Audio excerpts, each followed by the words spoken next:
Hello guys, എല്ലാവരും world കപ്പൊക്കെ കണ്ടുകൊണ്ടിരിക്കുകയാണല്ലോ.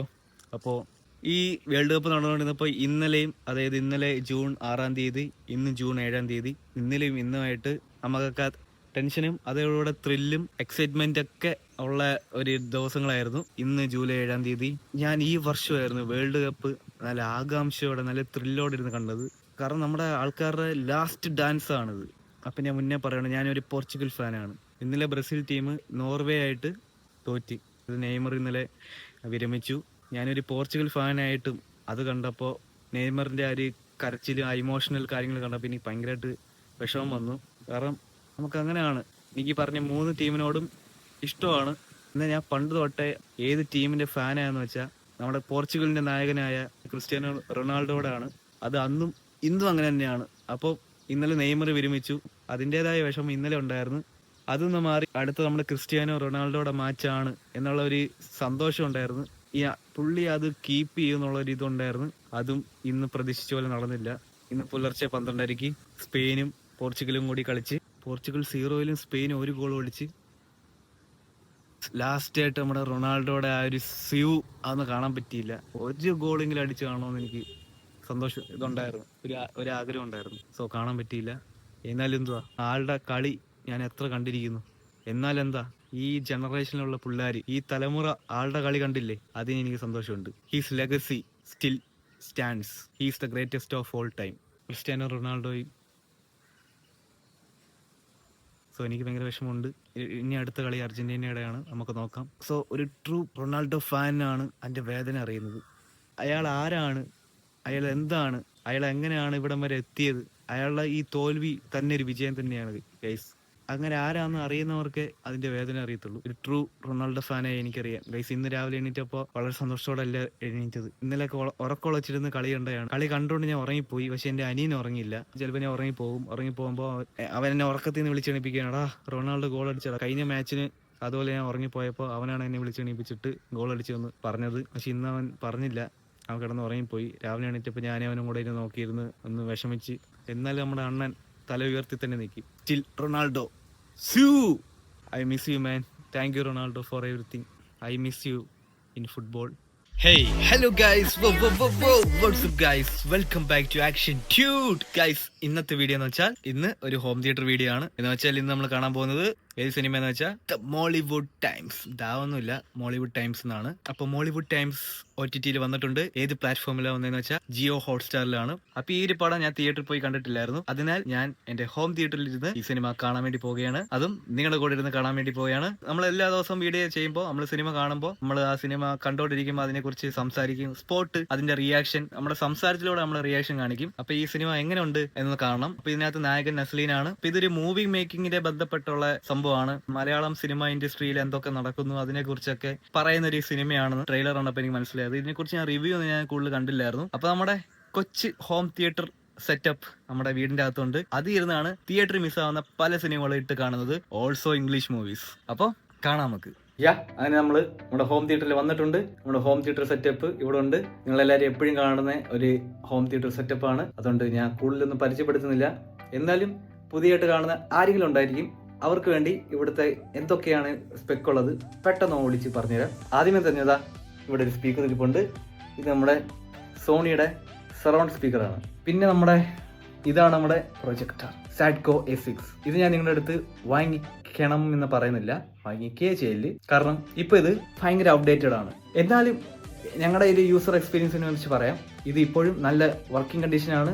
എൻ്റെ കഴിഞ്ഞ വീഡിയോയിൽ നിങ്ങൾ ഒരു കാര്യം നോട്ടീസ് ചെയ്തായിരുന്നു. പിക്ചർ പ്രൊജക്ട് ചെയ്യുമ്പോൾ ഒരു വൈറ്റ് ഡോട്ട് കണ്ടെന്ന്. അത് നിങ്ങളെല്ലാവരും നോട്ടീസ് ചെയ്തു. ഓക്കെ, ഗുഡ് ഗൈസ്, നിങ്ങളത് നോട്ടീസ് ചെയ്തു. പക്ഷെ ഞാൻ ഇതിനെക്കുറിച്ചൊന്നും പറഞ്ഞില്ലായിരുന്നു. എന്തോന്ന് അറിയത്തില്ല, പ്രൊജക്ട് ചെയ്യുമ്പോൾ ബ്ലാക്ക് ഫുട്ടേജസ് വരുമ്പോൾ ഒരു വൈറ്റ് സർക്കിൾ ഇങ്ങനെ കാണിക്കുന്നു. അതെന്താ എനിക്ക് അറിയത്തില്ല. ചിലപ്പോൾ ഇതിൻ്റെ അകത്തുള്ള എന്തെങ്കിലും പ്രശ്നം പറ്റിയതായിരിക്കും. അപ്പോൾ എന്തായാലും ഈ ഒരു മോഡൽ ഇപ്പം നിർത്തി വെച്ചിട്ടുണ്ട്. എന്നാലും നിങ്ങൾക്ക് എവിടെ നിന്നെല്ലാം കിട്ടുവാണെങ്കിൽ ഈ മോഡൽ നിങ്ങൾ എടുക്കാൻ ഞാൻ സജക്ഷൻ ചെയ്യുന്നില്ല. അപ്പോൾ ഇപ്പം മാർക്കറ്റിൽ ഇതുപോലെ ചൈനീസ് പ്രൊജക്ടർ കുറെ ഓപ്ഷൻസ് ഉണ്ട്, കുറെ ബ്രാൻഡിന്റെ. അതായത് സെബ്രോണിക്സിന്റെ ഉണ്ട്, പിന്നെ കുറെ ബ്രാൻഡ് ഉണ്ടല്ലോ. ഇപ്പം ഞാൻ ഇവിടെ കാണിക്കാം ഇതൊക്കെയാണുള്ളത്. അപ്പോൾ നിങ്ങൾ അതൊക്കെ ചൂസ് ചെയ്യാം. അപ്പോൾ ഇതിനെപ്പറ്റി ഞാൻ ഇപ്പോൾ റിവ്യൂ പറയുകയാണെങ്കിൽ അത്യാവശ്യം നല്ല ലാമ്പ് ലൈഫും നല്ല ബ്രൈറ്റ്നസ്സും നല്ല ക്വാളിറ്റിയൊക്കെ ഉള്ള പ്രൊജക്ടറാണ്. 4K സപ്പോർട്ടാണ്. പിന്നെ ഇത് ഫുൾ HD പ്രൊജക്ടറാണ്. പിന്നെ അതിനകത്ത് 2 HDMI കണക്ട് ചെയ്യുക, അങ്ങനെയൊക്കെയുള്ള കുറെ കാര്യങ്ങളൊക്കെ ഉണ്ടായിരുന്നു. പക്ഷേ ഇച്ചിരി നല്ല ഔട്ട്ഡേറ്റഡ് ആണ്, 4 വർഷം പഴക്കമുണ്ട്. അതുകൊണ്ട് ഇതിനകത്ത് ഓട്ടോ ഫോക്കസ് വരുന്നില്ല. പക്ഷെ നമുക്ക് ഇതിനകത്ത് ടിൽറ്റ് അഡ്ജസ്റ്റ് ചെയ്യാം, കോർണർ അഡ്ജസ്റ്റ് ചെയ്യാം. പിന്നെ റിമോട്ടിലാണ് ഫോക്കസ് ചെയ്യുന്നത്. അത് ഇച്ചിരി ചടങ്ങാണ്. റിമോട്ടും കംപ്ലൈന്റ് ആയി പോയോ അല്ലെങ്കിൽ കാണാതെ വല്ലതും പോയാ പിന്നെ ഇതിനകത്ത് ഫോക്കസ് ചെയ്യാൻ പറ്റത്തില്ല. അങ്ങനെ ഒരു ശോകം പിടിച്ചൊരു പ്രശ്നമുണ്ട് ഇതിനകത്ത്. കാരണം റിമോട്ട് കംപ്ലൈന്റ് ആയപ്പോൾ ഫോക്കസ് ചെയ്യാൻ കുറെ കഷ്ടപ്പെട്ട് എങ്ങനെയൊക്കെയോ റിമോട്ട് ശരിയായി ഫോക്കസ് ആയി വന്നത്. അപ്പോൾ പ്രൊജക്ടറിനെ കുറിച്ച് ഇതൊക്കെയാണ് പറയാനുള്ളത്. പിന്നെ ഇതാ ഇങ്ങനെ തിരിയുമ്പോഴാണ് നമ്മുടെ സ്ക്രീൻ ഇവിടെ വരുന്നത്. അപ്പോൾ ഇത് ഞങ്ങൾ പണ്ട് വാങ്ങിച്ച സ്ക്രീനാണ്. 100 ഇഞ്ചിന്റെ ഇൻലൈറ്റ് എന്ന് പറയുന്ന ഏതോ ഒരു ചത്തൻ ബ്രാൻഡിന്റെ ഒരു സ്ക്രീനാണ്. ഇത് ഫ്ലെക്സ് ടൈപ്പ് ആണ് കേട്ടോ. അപ്പൊ ഞങ്ങളിത് പൊടിയൊക്കെ പിന്നെ തുടച്ച് വൃത്തിയാക്കി ഇങ്ങനെ വൈറ്റ് ആയിട്ട് വെള്ളയായിട്ട് തന്നെ ആക്കി വെച്ചിരിക്കുകയാണ്. പിന്നെ അക്കോസ്റ്റിക്സ് ഇതൊക്കെ അപ്ഡേറ്റഡ് ആയി, ഇവിടെ മൊത്തം അപ്ഡേറ്റഡ് ആയിരിക്കുകയാണ്. പഴയതായി സാധനങ്ങളൊക്കെ ചെറിയ സിമ്പിൾ അക്കോസ്റ്റിക്സും കാര്യങ്ങളൊക്കെ ഒട്ടിച്ച് എക്കോ പ്രൂഫ് ആക്കിയിട്ടുണ്ട്. പിന്നെ നമ്മുടെ സോണിയുടെ സൗണ്ട് ബാർ ഇത് നോക്കണ്ടായത് ഞാൻ കിടക്കുന്ന കട്ടിലാണ്. ഇത് നമ്മുടെ സോണിയുടെ സൗണ്ട് ബാർ. സോണിയുടെ ഏത് സൗണ്ട് ബാർ എന്ന് വെച്ചാൽ HTS 500 RF എന്ന് പറയുന്ന മോഡലാണ്. അത് സബ്ബൂഫർ അവിടെ ഇരിപ്പുണ്ട്. പിന്നെ സ്ട്രീമിംഗ് ബോക്സ് MAയുടെ 4K ബോക്സ് ആണ്, സ്ട്രീമിംഗ് ബോക്സ് ആയിട്ട് യൂസ് ചെയ്യുന്നത്. സോ ഇത്രയൊക്കെ ഉള്ളൂ നമ്മുടെ ഹോം തിയേറ്ററിലെ കാര്യങ്ങൾ. പിന്നെ ACU പരിപാടികളൊന്നുമില്ല, just a BLDC fan only, അത്രേ ഉള്ളൂ. അപ്പോൾ നമുക്ക് ഇതിനകത്തിരുന്ന് നമ്മുടെ മോളിവുഡ് ടൈംസ് കാണാം. Start the show, Mollywood times.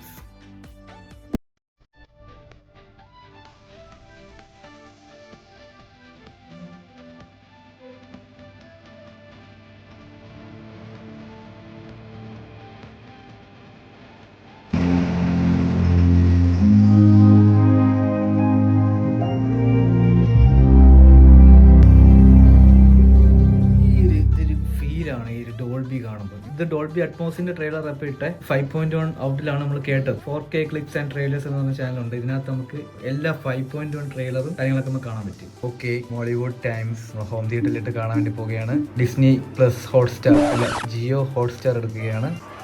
Jio ഹോട്ട്സ്റ്റാറിനകത്താണ് ഈ സിനിമ വന്നിരിക്കുന്നത്, ദി മോളിവുഡ് ടൈംസ്. അപ്പോൾ ഇത് വാച്ച് നൗ കൊടുക്കാം.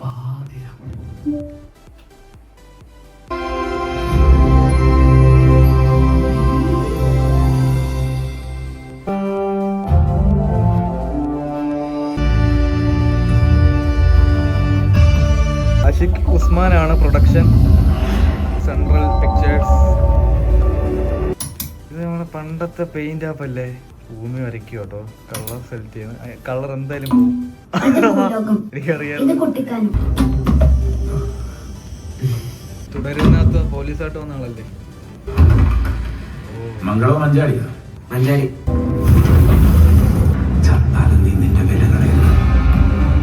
മാർക്കോനകത്ത് സംസാരിക്കുന്നതിന്റെ ഒരു ഇതുണ്ട്, അതുപോലെ ഉണ്ട്.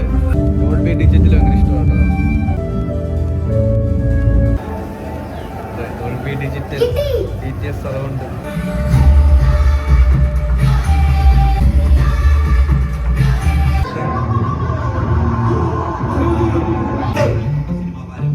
I'm coming to save Malayalam cinema. ഓ, സോണിയുടെ പഴയ ക്യാമറ. എനിക്ക് വേറൊരു ഫിലിം മേക്കറായ പോരെ Suchi. The best horror filmmaker Malayalam cinema has ever produced. പുള്ളിയുടെ ഷോർട്ട് ഫിലിം കണ്ട് അയാൾ കത്തുപോയി. ഇത് CK പരമേശ്വരൻ. മൈഡിയർ കുട്ടിച്ചാത്തനാണ് കേട്ടോ 3D. ആ പേടി ഒരു ചരിത്രമാണ്. ആ ചരിത്രം ആഘോഷിക്കണം.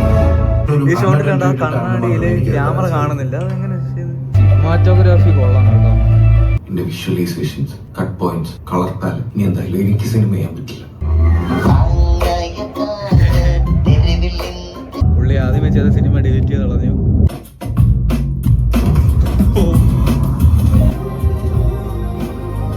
അതെന്താ ശൂന്യാകാശത്ത് എന്തോ പറക്കുന്നു. വിനീതട്ടം വന്നിട്ടുണ്ട്. അവൻ സിനിമ ചെയ്യും.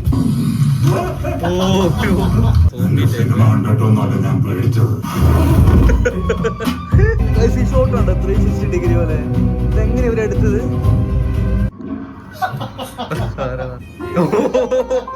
എൻട്രി ഉള്ള എല്ലാരും ഉണ്ടല്ലോ, ലോകത്തുള്ള എല്ലാരും ഈ സിനിമയ്ക്ക്.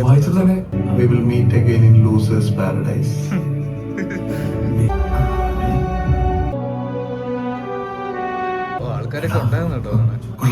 എന്റെ പകുതി ജീവൻ പോയി, എന്റെ മുഴുവൻ ജീവനും പോയി. എന്ത് സാധനം പണം കണ്ട് മനസ്സിലാണോ? I will not leave you, Vineet Madhavan. പുറപ്പെട്ടുകൊണ്ടേയിരിക്കും.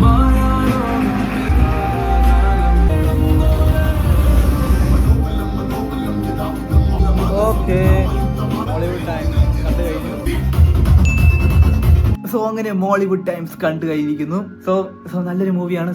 അവസാനം കൊണ്ട് ഇങ്ങനെ ആക്കി. ഓക്കെ, അപ്പം ഇനി നമ്മുടെ ഈ വിനീത് നല്ലൊരു ഡയറക്ടർ ആവുമെന്ന് എനിക്ക് തോന്നുന്നത്. പുള്ളി ഇനിയും വിട്ടുകൊടുക്കത്തില്ല, കാരണം പുള്ളിയുടെ ആറ്റിറ്റ്യൂഡ് വെച്ച് പുള്ളി ഇതോടെ നിർത്തത്തില്ല. പുള്ളി ദ ബെസ്റ്റ് ഡയറക്ടർ ഓഫ് മോളിവുഡിലേക്ക് ആവും പുള്ളി, എനിക്ക് അങ്ങനെയാ തോന്നുന്നത്. അപ്പൊ ഈ സിനിമയുടെ സൗണ്ട് മിക്സിങ്ങും കാര്യങ്ങളൊക്കെ കിടിലായിട്ടുണ്ട്. നമുക്ക് നമ്മുടെ ഹോം തിയേറ്ററിൽ ഇരുന്ന് കേൾക്കാൻ നല്ല രസമുണ്ടായിരുന്നു. സറൗണ്ടിങ് ഒക്കെ ഉണ്ട്, കാരണം ഇതിന് വേണ്ടി ഇവര് നല്ലതായിട്ട് വർക്ക് ചെയ്തിട്ടുണ്ട്. കാരണം ഇതൊരു മൂവി മേക്കിംഗ് പടം ആയതുകൊണ്ടേ. അപ്പൊ നമ്മുടെ മോളിവുഡിലും അത്യാവശ്യം നല്ലൊരു സൗണ്ട് എഫക്ട്സും കാര്യങ്ങളൊക്കെ മിക്സ് ചെയ്തിട്ട് അവർ നല്ലതായിട്ട് അതിനെ വേണ്ടി നല്ല ഫോക്കസ് ചെയ്തിട്ടുണ്ട്. കാരണം അത് അറിയാൻ പറ്റും. കാരണം ഇതിന് അങ്ങനെ കുറച്ച് കാര്യങ്ങളും എലമെന്റ്സും കാര്യങ്ങളൊക്കെ ഉണ്ട് സൗണ്ടിന്റെ കാര്യത്തില്. കാരണം എനിക്ക് ഭയങ്കര സൗണ്ട് ഭ്രാന്തനാണ് ഞാൻ. ഓക്കെ, അപ്പം സൗണ്ട് ഏറ്റവും കൂട്ടി വെച്ച് ഇങ്ങനെ കാണുന്ന അതിനെ കുറിച്ചല്ല പറഞ്ഞത്. സൗണ്ടിന് ക്വാളിറ്റി, സറൗണ്ടിങ്, മിക്സിങ് അതൊക്കെ പക്കയായിട്ട് എനിക്ക് കേൾക്കണം, അങ്ങനെ ഒരു മൈൻഡുള്ള ആളാണ്. അപ്പോൾ എനിക്ക് ഈ സിനിമയ്ക്കകത്ത് എനിക്കത് കിട്ടി. നല്ലൊരു സൗണ്ട് എഫക്ട്സും കാര്യങ്ങളൊക്കെ എനിക്ക് കിട്ടി. അവരതിനകത്ത് നല്ലതായിട്ട് നോക്കിയിട്ടുണ്ട്. അപ്പോൾ നമ്മുടെ സോണി സ്പീക്കേഴ്സ് അവിടെ ഇവിടെ ഇരുന്നുണ്ട്. നമ്മുടെ പയ്യന്മാർ രണ്ടുപേരും അങ്ങോട്ടും ഇങ്ങോട്ടും ഇരുന്ന് നല്ലതായിട്ട് പണിയെടുത്തിട്ടുണ്ട്. എനിക്ക് നല്ലതായിട്ട് സൗണ്ടൊക്കെ, സിനിമയുടെ സൗണ്ട് നല്ലതായിട്ട് കേൾക്കാൻ പറ്റി. മ്യൂസിക്കും സൗണ്ട് എഫക്ട്സ് ഒക്കെ അതിന് ഇഷ്ടപ്പെട്ടു. ഓക്കെ, അപ്പോൾ എന്തായാലും ചെറിയ റിവ്യൂ ഞാൻ ഇതിനെക്കുറിച്ച് പറഞ്ഞിട്ട് ഞാൻ ഈ വീഡിയോ അവസാനിപ്പിക്കുകയാണ്. അപ്പോൾ റിവ്യൂ നോക്കി. ഞാൻ വീഡിയോയുടെ തുടക്കത്തിൽ ഒരു കാര്യം പറഞ്ഞായിരുന്നല്ലോ, ഈ സിനിമ കാണുമ്പോൾ സിനിമയൊക്കെ എടുക്കാനുള്ള ഒരു മോഹം, ഒരു ഇൻസ്പിറേഷൻ ഫുള്ളി തരുന്നൊരു മൂവിയാണെന്ന് എനിക്ക് തോന്നിപ്പോയി. കാണുന്നതിന് മുന്നേ എനിക്ക് അങ്ങനെയാണ് തോന്നിയത്. ബട്ട് അങ്ങനെയൊന്നുമില്ല, കാര്യങ്ങൾ അങ്ങനെയല്ല. ഈ ഒരു മൂവി കണ്ടു കഴിഞ്ഞിട്ട് നമുക്ക് തോന്നുന്നു വെച്ചാൽ സിനിമയൊക്കെ എടുക്കുന്ന ഇത്രയും പാടാണോ, അങ്ങനെയൊക്കെ തോന്നിപ്പോകും. പക്ഷേ ഫുൾ ഡെഡിക്കേഷൻ, ഒരു ഡയറക്ടർ ആവാൻ പറ്റും. അത് ഈ സിനിമ കാണിച്ചിട്ടുണ്ട്. ഇതിനകത്ത് നസ്ലീൻ ക്യാരക്ടർ ഒരു സെൽഫിഷ് മൈൻഡ് ആണ്. പുള്ളിക്കാരന്റെ ഡ്രീമിലേക്ക് എത്തിപ്പെടാൻ വേണ്ടി പുള്ളിക്കാരൻ ഏത് അറ്റം വരെ പോകുന്നുള്ള രീതിയിലാണ് കാണിച്ചിരിക്കുന്നത്. ഓക്കെ, എന്നാലും ഈ സിനിമയുടെ ഫസ്റ്റ് എനിക്ക് പറയാനുള്ളതെന്ന് വെച്ചാൽ ഈ പടത്തിന്റെ മേക്കിംഗ് എനിക്ക് വളരെ ഇഷ്ടപ്പെട്ടു. കിടില മേക്കിംഗ് കേട്ടോ. മലയാള ഇൻഡസ്ട്രിയിൽ ഇപ്പം മേക്കിംഗ് വൈസ് ക്വാളിറ്റി ആയിട്ടാണ് വരുന്നത്. അപ്പൊ ഇത് നല്ല ഹോളിവുഡ് ലെവലിൽ എടുത്തു വെച്ചിട്ടുണ്ട്. പിന്നെ ഇതിന്റെ മ്യൂസിക് ഡിപ്പാർട്ട്മെന്റ് JXP ജോയിന്റെ മ്യൂസിക് ആണ്. കിടില മ്യൂസിക്, ഓവറായിട്ട് ആക്കി വെച്ചിട്ടില്ല. പടത്തിന് പറ്റിയ രീതിയിലുള്ള മ്യൂസിക് ആണ് ചെയ്തിരിക്കുന്നത്. കുറഞ്ഞ ബഡ്ജറ്റിലാണ് ഇത് എടുത്തിരിക്കുന്നത്.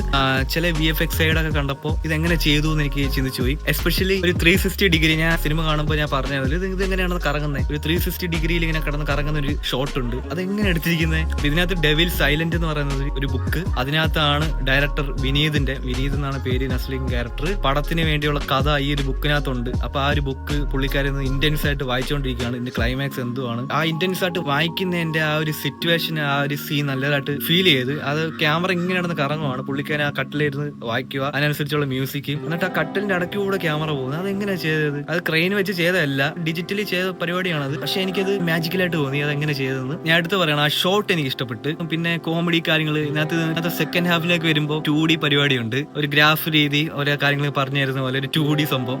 അതിനകത്ത് വിനീത് ശ്രീനിവാസൻ ഇങ്ങനെ വരുന്നതിന്റെ ഒരു സംഭവം, പോകുന്നതിന്റെ സംഭവം ഒക്കെ ഉണ്ട്. എനിക്ക് ചിരി വന്നിരിക്കും കേട്ടോ.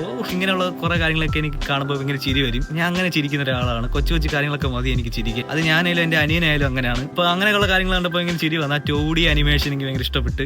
പിന്നെ അതിനകത്തുള്ള ക്യാരക്ടേഴ്സ്, ഇതിനകത്ത് ലോകയുടെ എല്ലാ ടീമും ഉണ്ട്. നമ്മുടെ സലീം കുമാറിന്റെ മോനും ഒക്കെ ഉണ്ട്. നസ്ലീൻ എപ്പോഴത്തെയും പോലെ തന്നെ പുള്ളിയുടെ ക്യാരക്ടർ കീപ്പ് ചെയ്യുന്നുണ്ട്. ഇന്നത്തെ ഒരു നസ്ലീന്റെ കൊച്ചും പ്രായം കാണിക്കുന്നുണ്ട്. അതിനകത്ത് അഭിനയിച്ച കൊച്ചു പയ്യൻ എനിക്ക് ഇഷ്ടപ്പെട്ടു. അവന്റെ ഒരു നോട്ടവും അവന്റെ ലുക്കൊക്കെ എനിക്ക് ഇഷ്ടപ്പെട്ടു. എനിക്ക് ഇഷ്ടപ്പെട്ടുള്ള ഒരു പരിപാടി ഇതിനകത്തുണ്ട്. എനിക്കും ഡോൾബി ഡിജിറ്റൽ DTS ഒക്കെ പണ്ടോട്ടെ ഇഷ്ടമാണ്. എന്റെ ആഗ്രഹം എന്താണെന്ന് അറിയാം, ഒരു കിടിലും ഹോം തിയേറ്റർ നിർമ്മിക്കണം. പറ്റുമെങ്കിൽ ഒരു തിയേറ്റർ പണിയണം. നിങ്ങളെല്ലാം പറയുന്നുണ്ട്, നിങ്ങൾ എന്റെ പഴയ വീഡിയോ കമന്റ്സ് ഇടാറുണ്ട്, ബ്രോ നീ ഒരു ഹോം തിയേറ്റർ പണിയും, നിങ്ങളൊരു തിയേറ്റർ പണിയെന്നൊക്കെ. നോക്കാം, ചിലപ്പം എത്തിപ്പെടാം. അപ്പൊ എനിക്ക് ആഗ്രഹം എന്ന് വെച്ചാൽ ഇതുപോലെ തിയേറ്റർ സെറ്റ് ചെയ്യണം, ഭയങ്കര സൗണ്ട് എഫക്റ്റിലുള്ള തിയേറ്റർ. അതിട്ട് കുറെ സിനിമകൾ കാണണം, അതായത് ഇംഗ്ലീഷ് പടങ്ങൾ കാണാം. ഇംഗ്ലീഷ് പടത്തിനാണ് കൂടുതൽ നല്ല മിക്സ് ഒക്കെ വരുന്നത്, സൗണ്ട് മിക്സ് ഒക്കെ വരുന്നത്. എനിക്കും കൂടുതൽ ബാക്ക്ഗ്രൗണ്ട് മ്യൂസിക്കിനെ കാട്ടി സൗണ്ട് എഫക്റ്റ് വെച്ചുള്ള ട്രീറ്റ്മെന്റ് എനിക്ക് ഭയങ്കര ഇഷ്ടമാണ്. അതിലെനിക്ക് ഏറ്റവും ഇഷ്ടമാണ് ജുറാസിക് പാർക്ക്, അതിലുള്ള ഡൈനോസർ വരുന്ന ഇന്റൻസ് സീൻ. അതൊക്കെ നമുക്ക് ഈ സിനിമയിലൂടെ എടുത്ത് പറയും കഴിയും. സിനിമ ഉണ്ടാക്കുന്ന രീതി, സൗണ്ട് എഫക്ട്സ്, VFX, ഇതിനൊക്കെ പുറയിലുള്ള കഷ്ടപ്പാട്. ഈ പടത്തിൽ പറയുന്ന വെച്ചാൽ മലയാള ഇൻഡസ്ട്രിയിൽ ഉണ്ടാകുന്ന തട്ടിപ്പും വെട്ടിപ്പും, നല്ല നല്ല ജൂനിയർ ഡയറക്ടർമാരെ ഒന്നും മതിക്കാത്തതും അതിനൊക്കെ പറ്റിയാണ്. എത്രയോ നല്ല ജൂനിയേഴ്സ് ഡയറക്ടറൊക്കെ ഈ നമ്മുടെ കേരളത്തിൽ ഉണ്ട്. അവരുടെ കഴിവുകളൊക്കെ അറിഞ്ഞ് അവരെ സപ്പോർട്ട് ചെയ്യണം ഗൈസ്, അതാണ് സംഭവം. അപ്പൊ ഇതിനകത്ത് ഈ സിനിമ എന്ന് വെച്ചാൽ ഫുൾ ബിസിനസ് ആണ്. ഒരു വലിയ സൂപ്പർ സ്റ്റാർ ഉണ്ടെങ്കിൽ അവര് അഭിനയിക്കുന്നതിന്റെ അതിനൊക്കെയാണ് കൂടുതൽ വാല്യൂ. ഇഷ്ടം പോലെ കഴിവുള്ള പയ്യന്മാരുണ്ട് guys. I am also guys, എനിക്ക് നല്ല കഴിവുകളൊക്കെ ഉണ്ടായിരുന്നു, പക്ഷെ ഞാൻ ഇപ്പൊ അത് പ്രയോഗിക്കുന്നില്ല. അത് എന്റെ മാത്രം ഒരു കുഴപ്പമാണ്. പ്രശ്നമാണ്, അത് ശരിയാക്കണം. നമ്മുടെ കേരളത്തിൽ ഇഷ്ടംപോലെ വൈമാരുണ്ട്, ഡയറക്ടർമാർ, ഇഷ്ടംപോലെ നല്ല കഥകളും സ്ക്രിപ്റ്റ് ഒക്കെ ഉള്ളത്. അവരെല്ലാരെയും നല്ലതായിട്ട് അറിയുക, അവർക്കൊക്കെ ഒരു വില കൊടുക്കുക. അപ്പൊ അതിനെ കുറിച്ചൊക്കെ കുറെ കാര്യങ്ങൾ ഈ സിനിമ പറഞ്ഞു പോകുന്നുണ്ട്. മൂവി മേക്കിനെ പറ്റി ബന്ധപ്പെട്ട ഒരു മൂവിയാണിത്. പിന്നെ അതിനകത്ത് കുറെ കാര്യങ്ങൾ എനിക്ക് ഇഷ്ടപ്പെട്ടു. അവിടെ ഹോം തിയേറ്ററിൽ നിന്ന് കണ്ടപ്പോൾ എനിക്ക് ഇഷ്ടപ്പെട്ടു. ഇത് നല്ലൊരു സൗണ്ട് എഫക്റ്റും ബാക്ക്ഗ്രൗണ്ട് സ്കോർ ഒക്കെ നല്ല സെറ്റായിട്ട് തോന്നിയ ഒരു മലയാളം സിനിമയാണിത്, ലോകയ്ക്ക് ശേഷം. എന്നാലും ലോകയാണ് നസ്രീന്റെ ഒരു വേൾഡ് ക്ലാസ് ഹോളിവുഡ് ലെവലിൽ സെറ്റ് ആയിട്ടുള്ള ഒരു പടം. ഓക്കെ, അപ്പൊ ഇതിനകത്ത് എല്ലാം കൊള്ളായിരുന്നു. ചിരിക്കാനും മൂവി എക്സ്പെരിമെന്റൽ കാര്യങ്ങളെല്ലാം അതിനകത്തുണ്ടായിരുന്നു. ഓക്കെ, അപ്പൊ എനിക്ക് ഇത്രയേ ഉള്ളൂ. ഞാൻ കുറച്ച് റിവ്യൂ പറഞ്ഞ് കൂടിപ്പോയെന്ന് തോന്നുന്നു. അപ്പൊ ഇത്രേ എനിക്ക് പറയാനുള്ളൂ. കാരണം ഇതിന്റെയൊക്കെ റിവ്യൂ കണ്ട് എല്ലാവരും അടുത്തിരിക്കാൻ തോന്നുന്നു. അപ്പോൾ OTT കാണാത്തവരൊക്കെ ഉണ്ടെങ്കിൽ ഇരുന്ന് കാണുക, നല്ലൊരു സിനിമയാണ്. അപ്പൊ എനിക്കും എന്നോട് തന്നെ പറയാൻ ഉള്ളത് എന്താണെന്ന് വെച്ചാൽ, എനിക്ക് വെറും ഒരു യൂട്യൂബറായ പോരാ, ദി ബെസ്റ്റ് യൂട്യൂബറാണ്.